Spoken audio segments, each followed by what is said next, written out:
Oui, il l'est. Fondamentalement, HARP est une technologie d'arme de la guerre des étoiles basée au sol.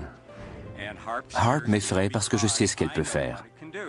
C'est une technologie qui peut contrôler l'esprit humain. Le regretté Carl Sagan a dit « Nous avons convenu d'une civilisation globale dans laquelle les éléments les plus cruciaux dépendent de la science et de la technologie. Nous avons aussi organisé les choses pour que personne ne comprenne la science ou la technologie. Nous pourrions y échapper pour un certain temps, mais tôt ou tard, ce mélange explosif d'ignorance et de pouvoir nous sautera au visage. »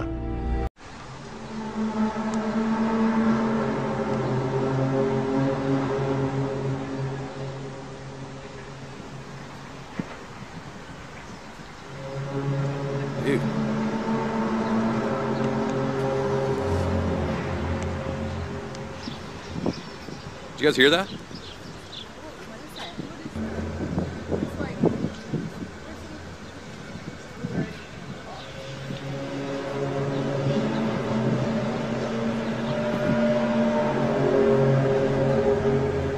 It's weird. I've never heard anything like that before.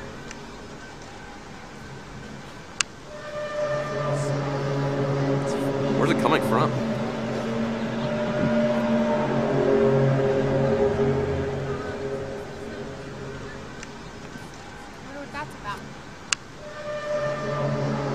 Oh, that was a big one.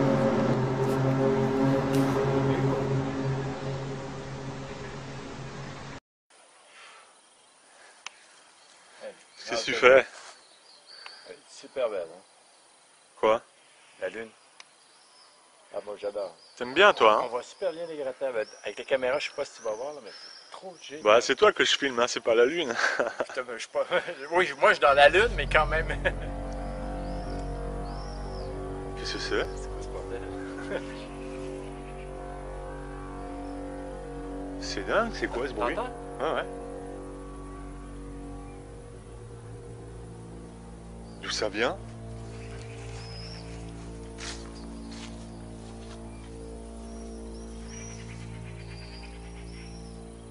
Wow. C'est incroyable, ça.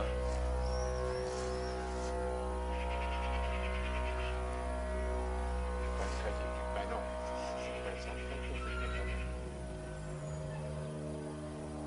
Ça, c'est la première fois que j'entends ça. The hell is that?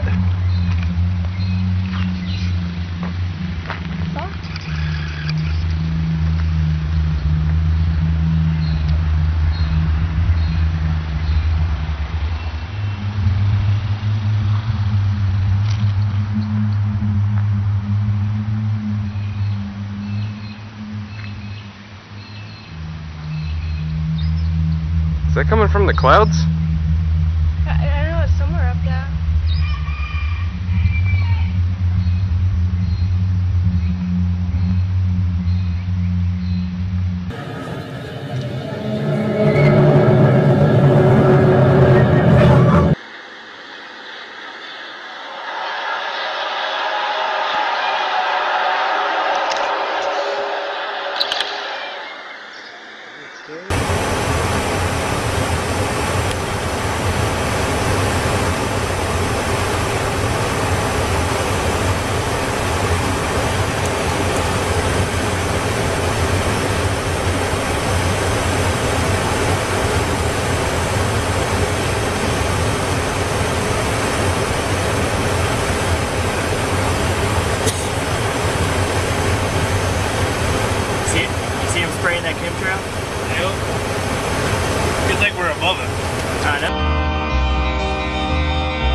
Tu m'as dit que tu as déjà demandé l'autorisation de visiter.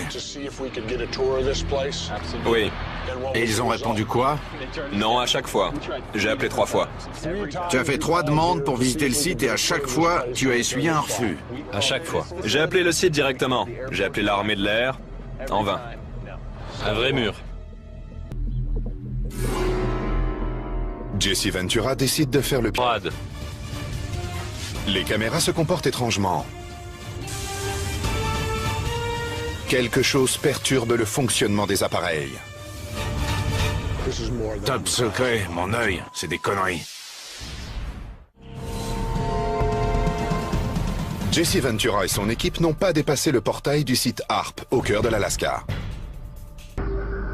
Jesse Ventura n'est pas entièrement convaincu que les antennes du système HAARP puissent émettre des ondes radio capables d'influencer la volonté humaine. Mais le docteur Begich a l'habitude des sceptiques. Voici un appareil que des amis allemands ont mis au point. Nous en avons fait une démonstration lors d'une séance publique devant le Parlement européen. C'était un prototype, mais ça a marqué les esprits. Ça, c'est un lecteur de CD classique. Et ça, ce sont des transducteurs piézoélectriques.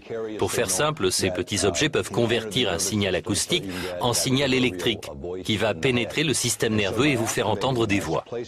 Si j'allume l'appareil, que je place les transducteurs ici et que je me bouche bien les oreilles, je vais entendre la musique du CD alors que je ne porte pas d'écouteurs sur les oreilles. Ce n'est pas le nerf auditif. Le son emprunte un autre chemin. Il fonctionne? Il suffit de l'allumer. Allez-y, je veux essayer. Si je me colle ces trucs sur le cou, je vais être le seul à entendre de la musique alors que je ne porte pas d'écouteurs. Tout à fait. Bouchez-vous bien les oreilles, s'il vous plaît.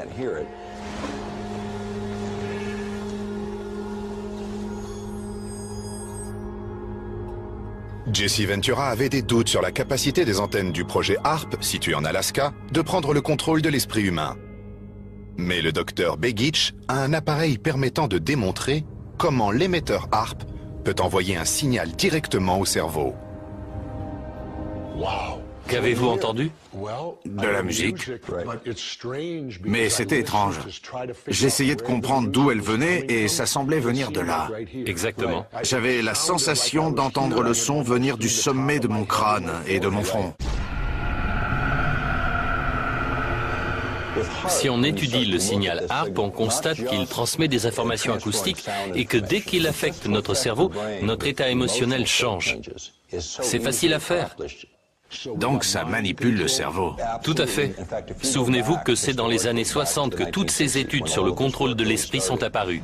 Et le New York Times a découvert qu'un des cobayes de ces recherches n'était autre que le terroriste nommé Unabomber. Alors a-t-il pris pour cible des gens travaillant dans le domaine technologique à cause des expériences qu'il avait subies? Le gouvernement américain a reconnu avoir utilisé 8000 soldats comme cobayes. La technologie est simple et les composants faciles à trouver. Il suffit d'avoir les connaissances nécessaires pour moduler le signal comme quand on cherche sa station de radio. Il suffit d'harmoniser l'émetteur et le récepteur pour qu'il se passe des choses. Et ça fonctionne de la même manière au niveau géophysique. Ciblez un élément instable et vous aurez votre séisme. C'est un jeu d'enfant. Les terroristes possèdent déjà les moyens de déclencher des séismes et des éruptions volcaniques. Les terroristes? Tout à fait, et ils ne veulent pas seulement perturber le climat, ils sont capables d'abattre des avions comme un rien, d'éteindre des satellites et de les rendre inutilisables. Voilà l'ampleur de la menace. Ça permet de faire la guerre sans que personne ne le sache.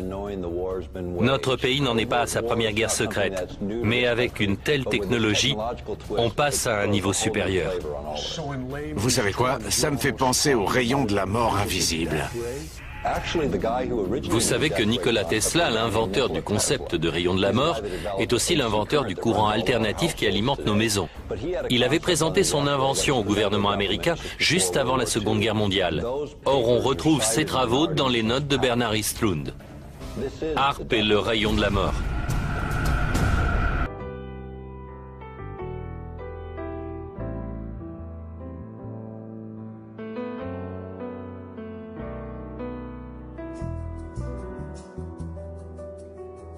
vraiment froid dans le dos. D'abord, la sensation d'avoir des insectes ou des vers qui rentrent sous la peau, des éruptions cutanées qui démangent, qui laissent des lésions importantes, tout ça accompagné de problèmes de mémoire et de concentration. Mais le plus singulier, ce sont ces fibres qui sortent du corps, ces bouts de fil que vous voyez là, qui ont été d'ailleurs étudiés à l'Université de l'Oklahoma. Aucune correspondance avec les 800 fibres textiles qui sont commercialisées ou les 85 000 composés organiques connus. On les a chauffés à 600 degrés Celsius pour découvrir qu'ils ne brûlent pas et pour ajouter au mystère, les fibres en question qui sont rouges, bleues et noires luisent sous les rayons ultraviolets. 10 ans. Qu'est-ce que vous avez au visage? Qu'est-ce que c'est? C'est la maladie des Morgelons. Donc au début, j'ai eu des gratouilles, des chatouilles, je comprenais pas bien pourquoi. Et j'ai aussi parfois des violentes démangeaisons vraiment intenses, avec le visage qui gonfle, je deviens rouge, un peu comme une réaction allergique. Qu'est-ce que vous disent les médecins? Les médecins ne connaissent pas, donc... Selon elle, cette maladie dite des Morgelons serait liée aux chemtrails. Les chemtrails, ce sont les épandages des avions qui laissent des traînées blanches dans le ciel et qui se déposera ensuite en filaments au sol, comme on le voit sur ces images filmées par la patiente dans son jardin. La jeune femme a fait des prélèvements sur... Nadine habite Marseille et affirme que des fibres sortent de ses doigts, tout comme ce patient belge qui s'est filmé avant de poster les images sur Internet. Pour cette femme, les scientifiques français continuent de nier les symptômes et les résultats d'analyse. Bon, donc je sais que c'est pas un délire vu que je vis, je peux pas vous dire autrement. Des études ont été faites qui montrent bien tous les symptômes, toute la symptomatologie au niveau du sang, toutes les modifications endocriniennes, sanguines, il se passe déjà pas mal de choses. Toutes ces personnes ont des analyses de sang communes, donc le médecin qui doute, il ne va pas douter très longtemps s'il s'aperçoit qu'il y a des facteurs communs dans le sang. Une maladie sujette à controverse. Certains parlent de délire, de personnes souffrant de sentiments de persécution. D'autres évoquent de nouvelles pollutions chimiques.